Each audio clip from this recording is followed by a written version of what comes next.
বিসমিল্লাহির রহমানির রহিম। আমার বাবার আমার ভাইয়েরা, রাসূলকে নিয়ে আসা হলো বাড়িতে।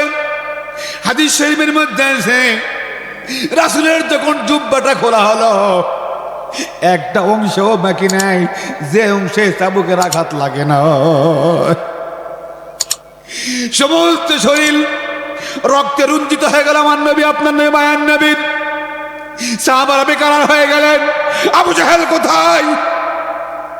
আবু জাহেলকে টার্গেট করো, আবু জাহেলকে দুনিয়ার থেকে বিদায় করবো। এই বাংলার মুসলমান আবু জাহেলের চরিত্র নিয়ে সমাজ গঠন করতে চাও, রাষ্ট্র গঠন করতে চাও, ৯৬% মুসলমানের দেশে আলিমদের বিরুদ্ধে কথা বলো, নবীর বিরুদ্ধে কথা বলো। আলিমরা তোমাদের উপর খেপে না, তোমার জন্য বরদোয়া করে না।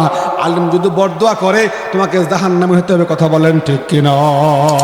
আমার ভাইয়েরা, আমার বাবারা, এবার ডাক দাও রাসূল, আপনি একবার দোয়া করে দিন, আল্লাহ রাব্বুল আলামিন এদেরকে ধ্বংস করে দিক।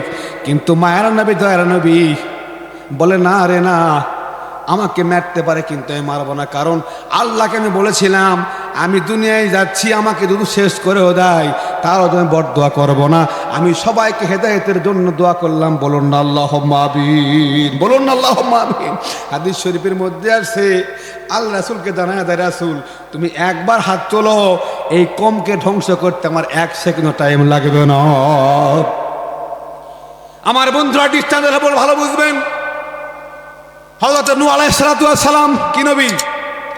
নূহ নবী প্রায় 1000 বছর হায়াত পেয়েছিলেন, 900 বছরের উপরে।